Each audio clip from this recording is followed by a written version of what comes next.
ચાલો એક એવી શિક્ષણ વ્યવસ્થા વિશે વિચારીએ જ્યાં ગોખણપટ્ટીનું કોઈ સ્થાન ના હોય પણ ક્રિએટિવિટીને પ્રોત્સાહન મળતું હોય, જ્યાં માર્ક્સ કરતાં ક્યુરિયોસિટી એટલે કે જિજ્ઞાસા વધુ મહત્વની હોય. હા, આ જે જ ભવિષ્ય છે જેનું વચન ભારતની નવી શિક્ષણ નીતિ એટલે કે NEP 2020 આપે છે. આજે આપણે આ જ નીતિની ઊંડાણપૂર્વક વાત કરવાના છીએ, જે દાયકાઓ જૂની સિસ્ટમને બદલીને ભારતના એજ્યુકેશન સેક્ટરમાં એક ક્રાંતિ લાવવા માટે તૈયાર છે. અને સમજો, આ કોઈ નાનો સૂનો ફેરફાર નથી, પૂરા 34 વર્ષ. આ કેટલો લાંબો સમય છે ખબર છે? જરા વિચારો, છેલ્લી પોલિસી 1986માં આવી હતી. ત્યારે તો ઇન્ટરનેટ પણ નહોતું અને સ્માર્ટફોન તો સપનામાં પણ નહોતા. દુનિયા ક્યાંથી ક્યાં પહોંચી ગઈ, પણ આપણી શિક્ષણ પ્રણાલી જાણે ત્યાં જ અટકી ગઈ હતી. એટલે સ્પષ્ટ હતું કે એને 21મી સદી માટે એક મોટા અપડેટની સખત જરૂર હતી. તો આ મોટો ફેરફાર, આ ઓવરહોલ આખરે છે શું? ચાલો એને એકદમ સરળ શબ્દોમાં સમજીએ અને જોઈએ કે આ નવી રૂપરેખા કેવી દેખાય છે. આને આપણે દેશના એજ્યુકેશન માટેનો એક માસ્ટર પ્લાન કહી શકીએ. આ જ નક્કી કરે છે કે સ્કૂલોમાં શું ભણાવાશે, કેવી રીતે ભણાવાશે, સિલેબસ કેવો હશે અને બાળકો બરાબર શીખી રહ્યા છે કે નહીં એ કેવી રીતે ચેક થશે. મૂળભૂત રીતે આ આવનારી પેઢીઓનું મન અને ભવિષ્ય ઘડવા માટેની એક બ્લુપ્રિન્ટ છે. હવે આ નવા પ્લાનને બરાબર સમજવા માટે એ જોવું જરૂરી છે કે આપણે ક્યાંથી આવી રહ્યા છીએ. એટલે કે ચાલો પહેલા જૂની સિસ્ટમ પર એક નજર નાખીએ, જે એક સીધી અને કડક સીડી જેવી હતી.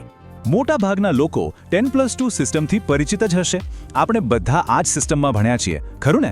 10મા ધોરણ પછી એક રસ્તો પકડવો પડતો હતો, સાયન્સ, કોમર્સ કે પછી આર્ટ્સ. જો કોઈને ફિઝિક્સમાં રસ હોય પણ સાથે મ્યુઝિક પણ શીખવું હોય તો એ શક્ય નહોતું. એ સિસ્ટમમાં ફ્લેક્સિબિલિટીનો બહુ જ અભાવ હતો, બધું એકદમ મર્યાદિત હતું. હવે એ જૂની કડક સીડીની જગ્યાએ એક નવું લવચિક માળખું આવ્યું છે. આ બિલ્ડિંગ બ્લોક્સ જેવું છે. દરેક બ્લોકને બાળકની ઉંમર અને એની શીખવાની જરૂરિયાત પ્રમાણે ખાસ ડિઝાઇન કરવામાં આવ્યું છે. તો આ છે નવી 5+3+3+4 રચના.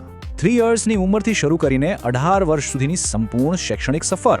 અને આમાં સૌથી મોટો અને સૌથી ક્રાંતિકારી ફેરફાર એ છે કે હવે પ્રી સ્કૂલ શિક્ષણ એટલે કે પ્લે ગ્રુપ અને નર્સરી એને પણ ઔપચારિક શિક્ષણનો જ એક ભાગ બનાવી દેવામાં આવ્યું છે. ચાલો હવે આ દરેક બ્લોકને એક પછી એક વધુ નજીકથી જોઈએ અને સમજીએ કે આ દરેક સ્ટેજમાં શું ખાસ છે. પહેલો અને સૌથી પાયાનો બ્લોક ફાઉન્ડેશનલ સ્ટેજ. અહીં પુસ્તકોના ભારને બદલે રમતગમત અને એક્ટિવિટીઝ પર ફોકસ છે. એટલે કે બાળકો અક્ષરો ગોખવાને બદલે કદાચ બ્લોક્સ સાથે રમીને શીખશે કે પછી ગીતો અને વાર્તાઓ દ્વારા ગણિતના કોન્સેપ્ટ સમજશે. એના પછી આવે છે પ્રિપરેટરી સ્ટેજ. આ સ્ટેજ ધોરણ 3 થી 5 માટે છે. અહીં રમતગમતની સાથે થોડું ફોર્મલ એજ્યુકેશન પણ શરૂ થાય છે. બાળકોને વાંચન, લેખન અને ગણિત જેવા વિષયોનો પરિચય કરાવવામાં આવે છે.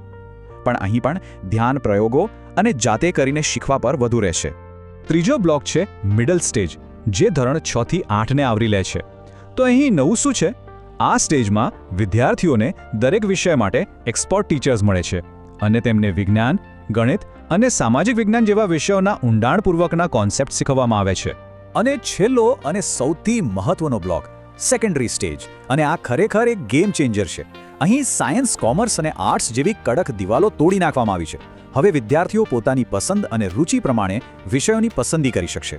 એટલે કે ફિઝિક્સની સાથે ઇતિહાસ ભણવું હોય કે પછી અર્થશાસ્ત્રની સાથે સંગીત શીખવું હોય, હવે બધું જ શક્ય છે.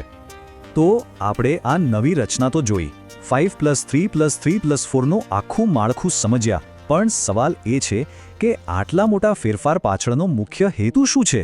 આ નીતિ ખરેખર શું હાંસલ કરવા માંગે છે? આખી પોલિસી મુખ્યત્વે 3 મજબૂત પાયા પર ઊભી છે. અને આ જ સ્તંભો આ નવી શિક્ષણ વ્યવસ્થાનો પાયો છે અને એનું અંતિમ લક્ષ્ય પણ દર્શાવે છે. તો આ 3 મુખ્ય બાબતો છે: આધુનિક કૌશલ્યો, ભારતીય મૂલ્યો અને દરેક માટે ગુણવત્તાયુક્ત શિક્ષણ. એટલે કે વિદ્યાર્થીઓ માત્ર ભવિષ્યની નોકરીઓ માટે જ નહીં, પણ એક સારા નાગરિક બનવા માટે પણ તૈયાર થાય અને દેશના ખૂણે ખૂણે દરેક બાળકને શ્રેષ્ઠ શિક્ષણનો અધિકાર મળે એ સુનિશ્ચિત કરવું. ટૂંકમાં કહીએ તો આ નીતિ માત્ર પુસ્તકોનું જ જ્ઞાન આપવા નથી માંગતી. આ ગોખણપટ્ટીની સિસ્ટમથી સર્વાંગી વિકાસ તરફનો એક મોટો બદલાવ છે.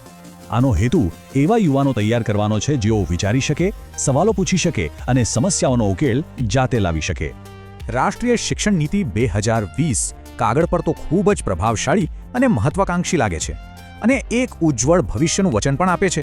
પરંતુ આટલા મોટા દેશમાં આટલો મોટો ફેરફાર જમીન પર ઉતારવો એક બહુ મોટો પડકાર છે. તો સવાલ એ છે કે શું આ નવી રૂપરેખા જે ભવિષ્યનું વચન આપે છે તે ખરેખર સાકાર કરી શકશે? આ એક એવો પ્રશ્ન છે જેનો જવાબ તો આવનારો સમય જ આપશે.